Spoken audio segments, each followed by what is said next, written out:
Hello dear students, welcome in chemistry class. तो बच्चों, आज की क्लास में हम बात करेंगे आइसो इलेक्ट्रॉनिक स्पीसीज़ की और साथ में आयोनाइजेशन एनर्जी और उसके फैक्टर्स की बात करेंगे। ऐसे कौन कौन से फैक्टर्स हैं जिन पे आयोनाइजेशन एनर्जी डिपेंड करती है। ठीक है, तो प्रीवियस क्लास में हमने आपको बताया था कुछ इम्पोर्टेंट टॉपिक्स जैसे वेरिएशन ऑफ एटॉमिक रेडियाई के बारे में बात की थी।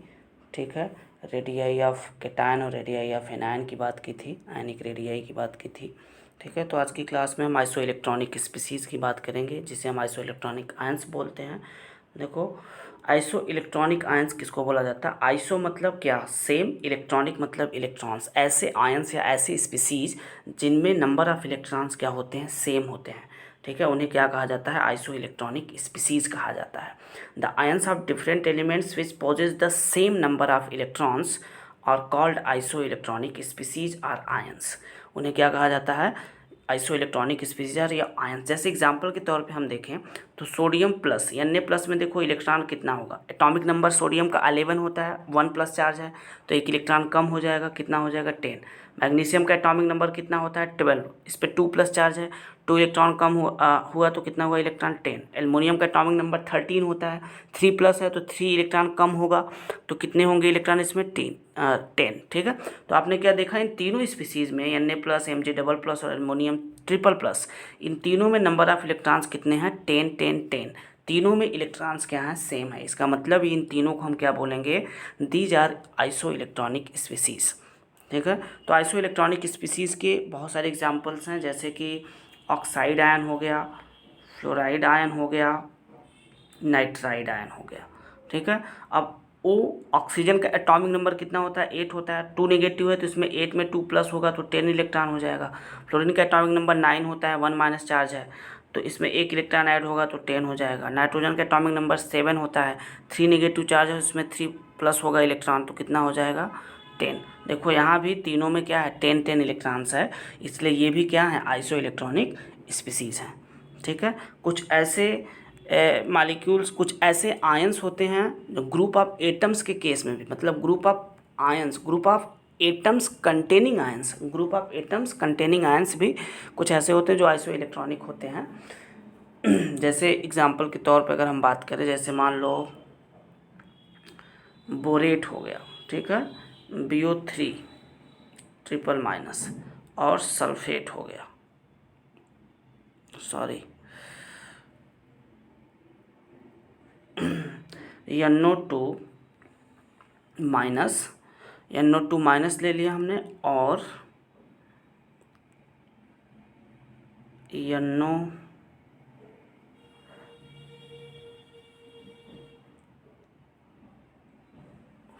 सॉरी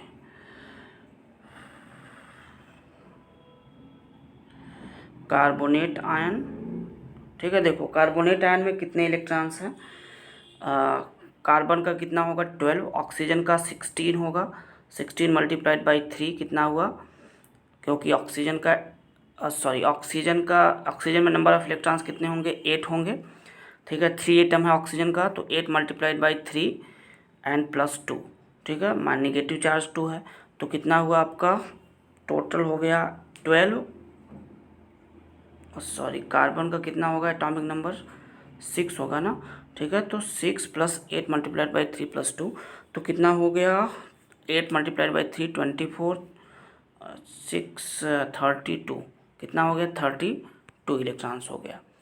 ठीक है, इसी तरीके से अगर हम बोरेट में देखें, BO3 ट्रिपल- में, तो बोरान में 5 इलेक्ट्रॉन, ऑक्सीजन में कितना होता है? 8 होता है तो 8 × 3 24 और 5 कितना हुआ? 29 और 3 +3 करेंगे तो 32। ठीक है, तो इस तरीके से आपने क्या देखा कि कार्बोनेट और बोरेट आयन मतलब CO3 और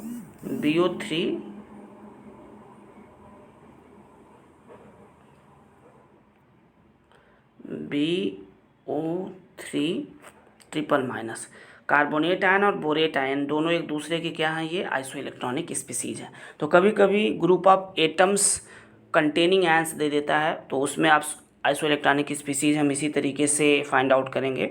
सब कुछ उसमें सारे एटम्स के इलेक्ट्रॉन्स को ऐड करके हम देख लेंगे, पॉजिटिव या नेगेटिव चार्जेस को सबको ऐड करके हम देख लेते हैं। ठीक है, उसके बेसिस पे हम डिसाइड करते हैं कि किसमें सेम इलेक्ट्रॉन्स है, तो उसे हम आइसो इलेक्ट्रॉनिक स्पीसीज बोलते हैं। जैसे अमोनियम आयन हो गया NH4+। अब देखो NH4+ में नाइट्रोजन का इलेक्ट्रॉन कितना होगा, 7 होगा, एटॉमिक नंबर 7 होता है। हाइड्रोजन का 4 हो गया। अब 1+ चार्ज है तो इसमें से एक माइनस भी तो होगा, 7 + 4 11 - 1 10 हुआ। अब देखो दूसरी तरफ hydronium ion H3O+। Hydronium ion में ऑक्सीजन का कितना होता है, 8 होता है। ठीक है, और हाइड्रोजन का 3 होता है। 8 और 3 कितना हुआ, 11, और 1+ चार्ज -1 हो जाएगा। ठीक है, तो कितना हो जाएगा आपका, टोटल 10 हो जाएगा। ठीक है, तो आपने क्या देखा, अमोनियम आयन और हाइड्रोनियम आयन ये दोनों एक दूसरे के क्या होंगे, आइसो इलेक्ट्रॉनिक स्पीसीज होंगे। ठीक है, क्योंकि इन दोनों में नंबर ऑफ इलेक्ट्रॉन्स क्या है, सेम है, 10 है।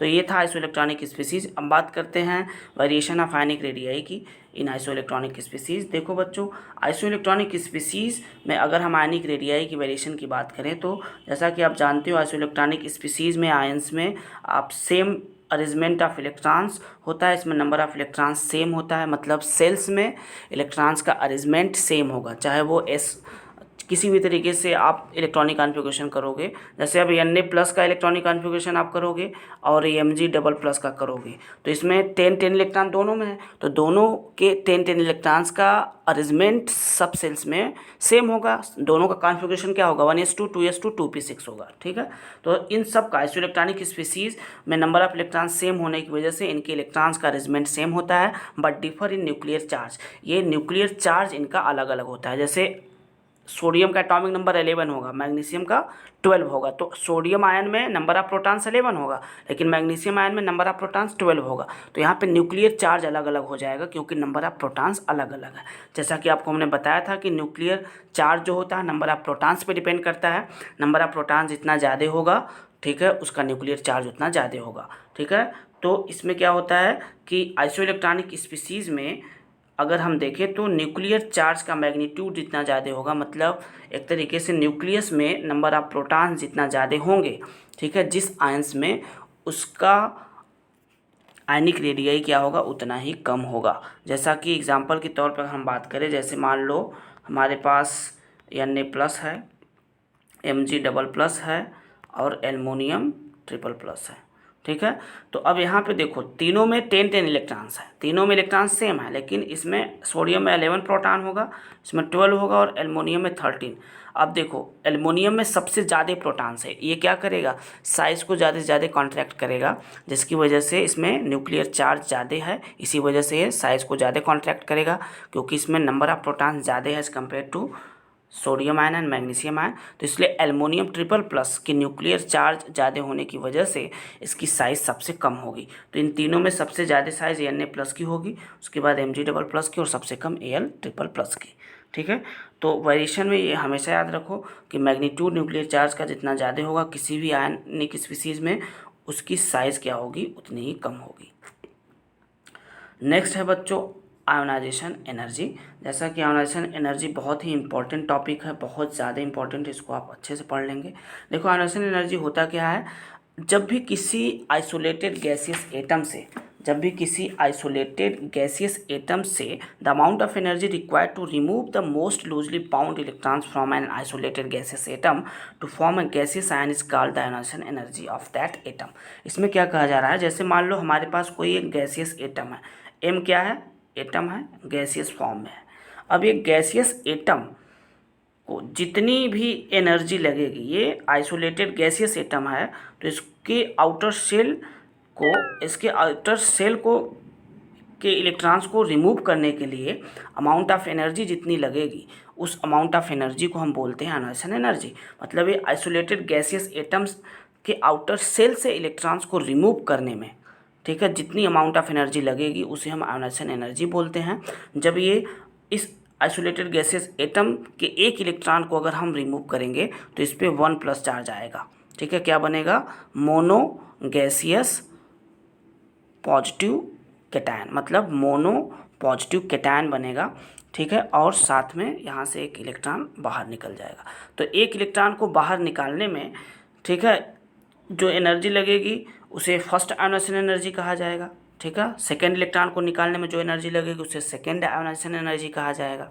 ठीक है, थर्ड इलेक्ट्रॉन्स को निकालने में जो एनर्जी लगेगी उसे थर्ड आयोनाइजेशन एनर्जी कहा जाएगा। ठीक है, तो आपने क्या देखा कि किसी आइसोलेटेड गैसेस एटम से इलेक्ट्रॉन्स को निकालने में जो अमाउंट ऑफ एनर्जी लगती है उसे आयोनाइजेशन एनर्जी या इसे आयोनाइजेशन एंथैल्पी भी बोला जाता है। ठीक है, अब देखो जब एक इलेक्ट्रॉन निकलेगा आइसोलेटेड गैसेस एटम से तो इस M+ मतलब 1 मोनो पॉजिटिव गैसियस कैटायन बनेगा। ठीक है, और 2 इलेक्ट्रॉन निकलेगा तो डाई पॉजिटिव गैसेस कैटायन बनेगा। ठीक है, तो अब एक चीज़ और आप जान लो कि आयोनाइजेशन एनर्जी आयोनाइजेशन एंथैल्पी की जो यूनिट होती है, इसको नोट कर लेंगे, इसकी यूनिट होती है किलो जूल पर मोल। आयोनाइजेशन एनर्जी को जनरली किलो जूल पर मोल में मेजर किया जाता है। नेक्स्ट है सक्सेसिव आयोनाइजेशन एनर्जीज। देखो सक्सेसिव आयोनाइजेशन एनर्जी की मैं अगर बात करूं, जैसे हमने क्या बताया कि किसी भी आइसोलेटेड गैसियस एटम से, जैसे मान लो हमने कैपिटल M ले लिया, ये गैसियस आइसोलेटेड गैसियस एटम है, this is neutral atom. Neutral atom है जो जिस पे कोई चार्ज नहीं है, this is isolated gaseous neutral atom.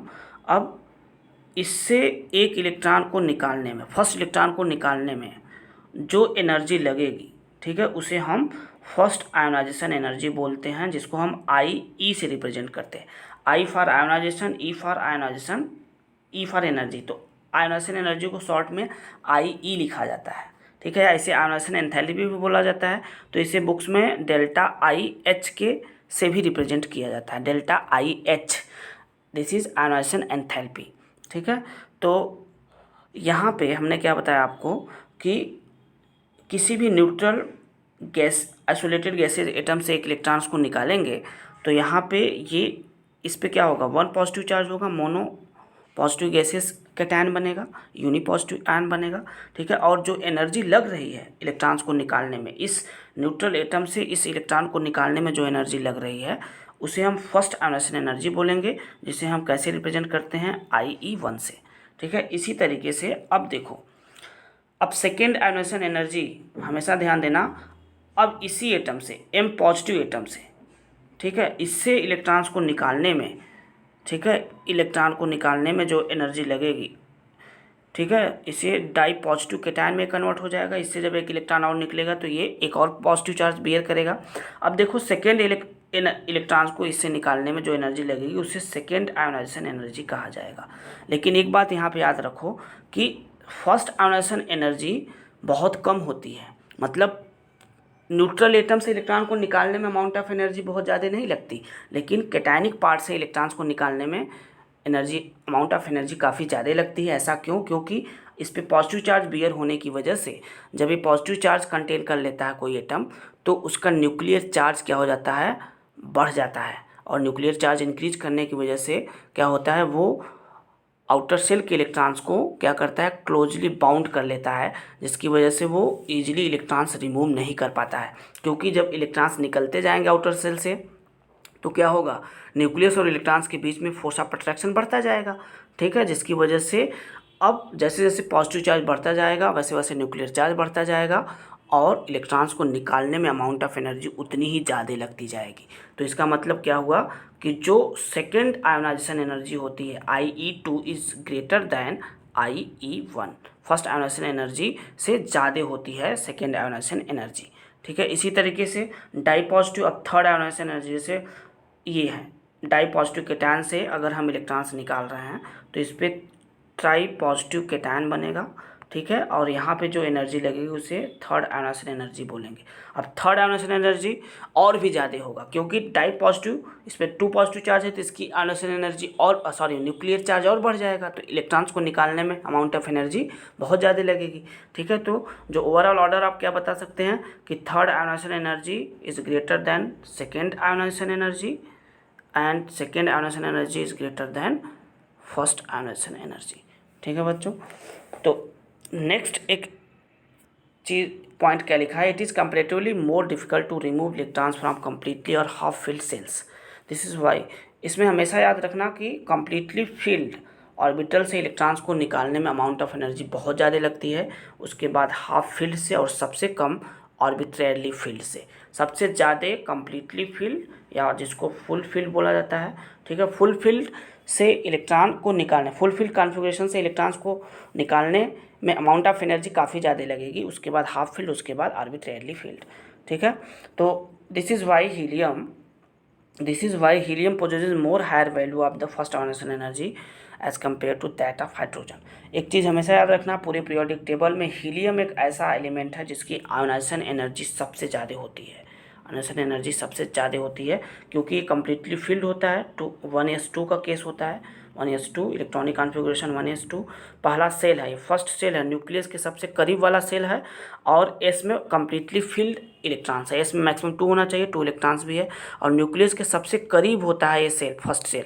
इसी वजह से न्यूक्लियस और सेल के बीच में फोर्स ऑफ अट्रैक्शन काफ़ी ज़्यादा होगा, ठीक है। इसी वजह से यहाँ से इलेक्ट्रॉन्स को निकालना काफ़ी डिफ़िकल्ट टास्क होगा, ठीक है। न्यूक्लियस से जैसे जैसे इलेक्ट्रॉन्स सेल्स बढ़ते जाएंगे, दूर वाले सेल्स, न्यूक्लियस से जो दूर हैं सेल्स, ठीक है, उनसे इलेक्ट्रॉन्स को निकालने में अमाउंट ऑफ एनर्जी कम लगेगी, क्योंकि उसमें फोर्स ऑफ अट्रैक्शन न्यूक्लियस और उन सेल्स में प्रेजेंट इलेक्ट्रॉन्स के बीच में फोर्स ऑफ अट्रैक्शन कम होता है, ठीक है। तो यहाँ पे आपको मैं एग्जांपल के थ्रू अगर बताऊँ तो जैसा कि आप जान लो कि जो हीलियम होता है, हीलियम की आयोनाइजेशन एनर्जी होती है 2372.6 किलो जूल पर मोल होता है, ठीक है। जबकि हाइड्रोजन की कितनी होती है, बहुत ही कम, 1312 किलो जूल पर मोल। अब ज़रा देखो हाइड्रोजन का क्या है कॉन्फ़िगरेशन, 1s2, हीलियम का 1s2 और हाइड्रोजन का 1s1। अब 1s1 क्या है, हाफ फील्ड है, और 1s2 क्या है, फुल फील्ड है। देखो फुल फील्ड वाले की आयोनाइजेशन एनर्जी काफ़ी ज़्यादा है और हाफ फील्ड वाले की कम है, ठीक है। तो हमेशा फुल फील्ड कॉन्फ़िगरेशन वाले की आयोनाइजेशन एनर्जी ज़्यादा होती है, क्योंकि वहाँ से इलेक्ट्रॉन को निकालने में अमाउंट ऑफ एनर्जी काफ़ी ज़्यादा लगती है, ठीक है। तो नेक्स्ट टॉपिक है बच्चों, factors on which ionisation energy depends. देखो पहला फैक्टर क्या है, साइज ऑफ द एटम। देखो बच्चों साइज ऑफ द एटम जितना ज़्यादा होगा, ठीक है, किसी भी एटम का, उसकी आयोनाइजेशन एनर्जी उतनी ही कम होगी। इसको नोट कर लेना, size of atom is inversely proportional to ionisation energy. मतलब देखो एटम की साइज जितनी ज़्यादा बड़ी होगी, ठीक है, जितनी ज़्यादा बड़ी साइज होगी एटम की, न्यूक्लियस और इलेक्ट्रॉन्स के बीच में डिस्टेंस उतना ज़्यादा होगा, और डिस्टेंस जितना ज़्यादा होगा तो उनमें फोर्स ऑफ अट्रैक्शन कम होगा। न्यूक्लियस उतना टाइटली बाउंड नहीं किया रहेगा इलेक्ट्रॉन को, तो वो इलेक्ट्रॉन ईजिली स्केप हो जाएगा। थोड़ी सी एनर्जी देने पे इलेक्ट्रॉन ईजिली स्केप हो जाएगा, कम एनर्जी में इलेक्ट्रॉन्स ईजिली रिमूव हो जाएगा, तो उसकी आयोनाइजेशन एनर्जी क्या हुई, कम हुई ना, ठीक है। तो साइज ऑफ एटम की साइज जितनी बड़ी होगी आयोनाइजेशन एनर्जी उतनी कम होगी, और एटम की साइज जितनी छोटी होगी, ठीक है, उसमें इलेक्ट्रॉन और न्यूक्लियस के बीच में फोर्स ऑफ अट्रैक्शन बहुत ज़्यादा होगा। मतलब वहाँ पे क्या होगा, न्यूक्लियस और इलेक्ट्रॉन के बीच में फोर्स ऑफ अट्रैक्शन ज़्यादा होने की वजह से इलेक्ट्रॉन्स को न्यूक्लियस क्या करेगा, क्लोजली बाउंड किया रहेगा, जिसकी वजह से वो ईजिली इलेक्ट्रॉन्स नहीं निकल पाएगा। वहाँ पे हमें अमाउंट ऑफ एनर्जी काफ़ी ज़्यादा देनी होगी, ठीक है। तो जितनी छोटी साइज़ आयोनाइजेशन एनर्जी उतनी ज़्यादा है। सेकेंड फैक्टर क्या है बच्चों, न्यूक्लियर चार्ज। न्यूक्लियर चार्ज जो होता है वो डायरेक्टली प्रोपोर्शनल होता है आयोनाइजेशन एनर्जी के, ठीक है, इसको नोट कर लेंगे, ठीक है। तो आयोनाइजेशन एनर्जी जो होता है जितनी ज़्यादा होगी, न्यूक्लियर चार्ज जितना ज़्यादा होगा, न्यूक्लियस में जितना ज़्यादा, जैसे एक न्यूक्लियस में 15 प्रोटॉन है और एक न्यूक्लियस में 10 प्रोटॉन है, ठीक है। तो इसमें 10 प्रोटॉन, इसमें 15 है, तो 15 जिसमें है, 15 है, वो क्या करेगा, न्यूक्लियस में प्रेजेंट 15 प्रोटॉन्स क्या करेंगे, आउटर सेल में प्रेजेंट इलेक्ट्रॉन्स को क्लोजली बाउंड करेंगे, उनमें फोर्स ऑफ अट्रैक्शन काफ़ी ज़्यादा होगा एज कम्पेयर टू 10 प्रोटॉन्स। तो यहाँ से 15 प्रोटॉन जिस न्यूक्लियस में होगा, वहाँ से इलेक्ट्रॉन्स को निकालने में अमाउंट ऑफ एनर्जी काफ़ी ज़्यादा लगेगी। तो न्यूक्लियर चार्ज जितना ज़्यादा, अमाउंट ऑफ एनर्जी उतनी ज़्यादा लगेगी, मतलब उतना ज़्यादा आयोनाइजेशन एनर्जी होगा, ठीक है। देखो बच्चों नेक्स्ट है penetration effect. Penetration effect of the electrons. अब पेनिट्रेशन इफेक्ट, अब देखो जब भी इलेक्ट्रॉन्स सब सेल्स में फिल होते हैं तो न्यूक्लियस के करीब सबसे पहले एस सब सेल आता है, पहले एस में फिल होता है सब सेल में, फिर पी में होता है, फिर डी में होता है, उसके बाद एफ में होता है। तो इसका मतलब पेनिट्रेशन इफेक्ट सबसे ज़्यादा किस पे होगा, एस सब सेल पे होगा। मतलब एस में प्रेजेंट इलेक्ट्रॉन्स को निकालने में अमाउंट ऑफ एनर्जी काफ़ी ज़्यादा लगेगी। और सबसे कम एनर्जी किस में लगेगी, एफ में।